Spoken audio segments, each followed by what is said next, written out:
Hello and good day to everyone. Today we're going to talk something that is been going on in my mind for a while, and I just like to spend some time to talk about two kinds of dividend funds or strategies that might be useful to avoid. Okay, and the background is that some financial institutions know really well how to attract money from unsophisticated investors, and they are very aware that investors love dividends. Okay, and if you notice the approach that these funds, when they sell their products, they would try to give out a dividend of about 6%. Okay, and somehow I've learned from the behavior of the industry is that if you can offer 6% every year, it can attract a lot of money from retail investors that might not know a lot better, right? You're attracting money like flies to garbage, right? Okay. So and the fact of the matter is that if you build dividend stocks from local companies, you know that it's not that easy to get 6%. Sometimes you do, sometimes you don't, right? Right now, it's become a lot harder because our local stock market is yielding about 4.1% at the moment. All right. So I'm just going to mention two strategies to avoid. Okay. And it's something that you can suss out, when somebody makes a pitch regarding their product offering. Okay. All right. The first is a return of capital. Okay. And this is simply the strategy of building a dividend portfolio and taking whatever the market has for you. So, for example, uh, I put my money in a portfolio that actually gives out 4% dividends, right? And what I do is every year I will take $60,000 and I return it to the investor.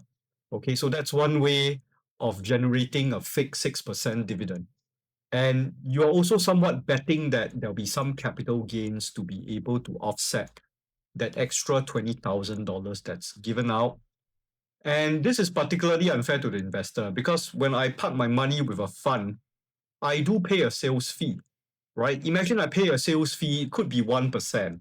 And then within a year, I get a certain portion of my investment back in the form of a false dividend, right? And that becomes what the product is all about.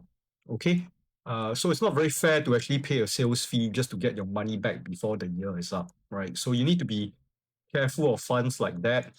Okay. And it's not the real deal. Okay. When you encounter a product that is structured in this manner. So that's one thing that you need to suss out, right? When somebody makes a pitch at you.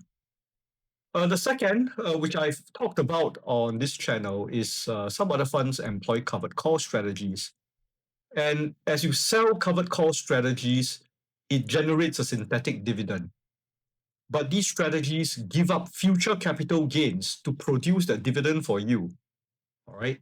And making it more suspicious, I've seen some funds where the calls are not even covered. You see, the definition of a covered call is that, for example, I have Procter and Gamble in my portfolio. To sell a covered call, I have to sell a covered call based on Procter and Gamble stock, right? Some fund managers they don't do that. They, for example, when they sell a covered call, they sell a covered call on maybe the Dow Jones Industrial Average, right? So if whatever happens to the underlying Dow Jones Industrial Average, it may not correspond to the same movement of the individual stocks like Procter and Gamble uh, in the fund manager's portfolio. So you need to be very careful.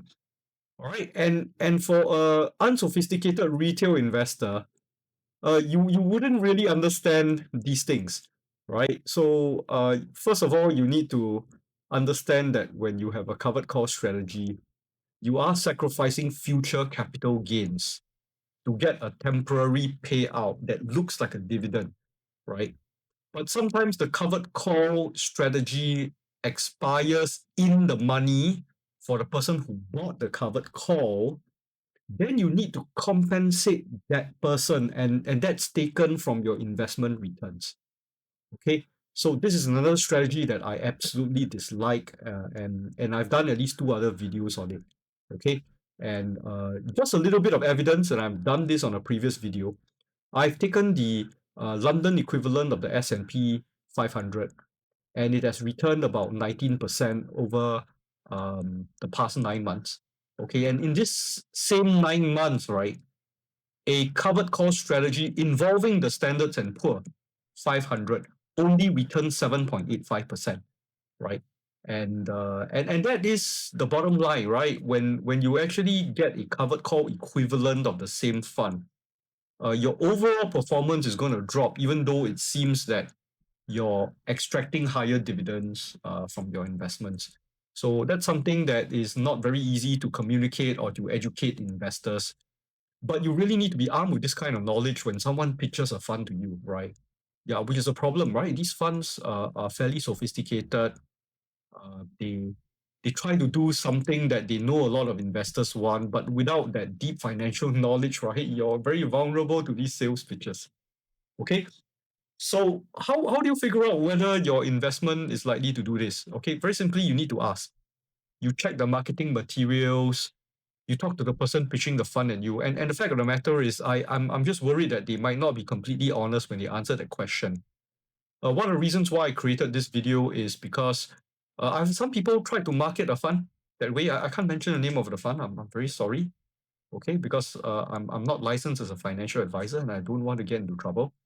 Okay, uh, they uh, they they were basically pitching a covered call kind of fund, but they were using the wrong benchmark. The benchmark doesn't have a covered call layer to it. So there is a certain element of intellectual dishonesty when I was looking through the slides, and I called them out during Q&A.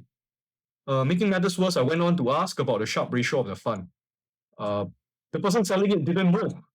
The person selling it had a PhD and couldn't tell me the Sharpe ratio of their fund.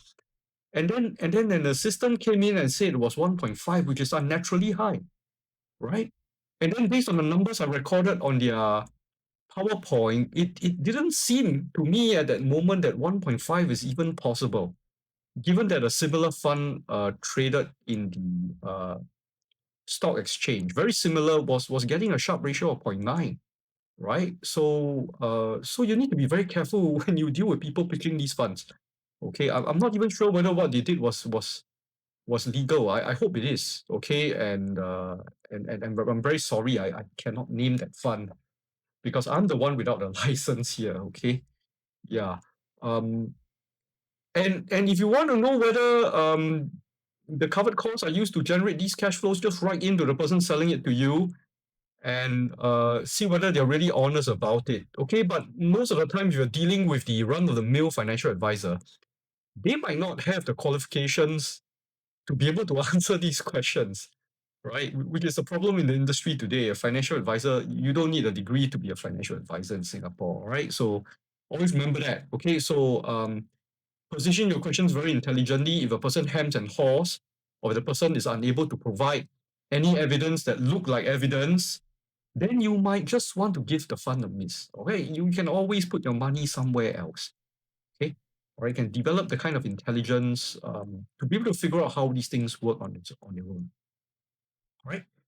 Okay, so there are certainly a lot of lessons for people who are DIY dividends investors. All right, and I thought it'd be a good moment for me to just clarify what dividends investing is. Okay, it's not too obvious if you just declare yourself a dividends investor and then you get pitched a covered call fund. Okay, and then you give up all your capital gains in the future. Okay, so when we do dividend investing, we are simply buying the same kind of stocks in the stock market with a slight tilt towards the dividends factor. Right? What does that mean? That means we look at the universe of stocks, we look for stocks that do have a higher dividend, and then we just pick them for our portfolio. Okay, hoping to get a slightly higher dividend than the amount that you get if you were to buy an ETF. Okay, this is not a single-minded, retarded kind of rush towards high passive income. All right, and I tell you, I spent my 20s and my 30s as a yield pig, and I've suffered a lot, right? I was burned by shipping trusts, okay, before the great financial crisis. I think a lot of older investors were burned like me. I was also burned when the yields for Asia Pay TV crashed in the year 2018. So I've got a lot of wounds on me, and I can tell you that focusing purely to get a cash flow is disastrous if the cash flow is not sustainable. Okay. All right. So a dividends investor benefits from both capital gains and dividends. All right. Always remember this. The reason why we put our money into equity markets is because it can fight inflation, but there is some volatility. By picking dividend stocks, the volatility drops a little bit, but the capital gains will be about the same or maybe slightly lower or higher, right, than the average.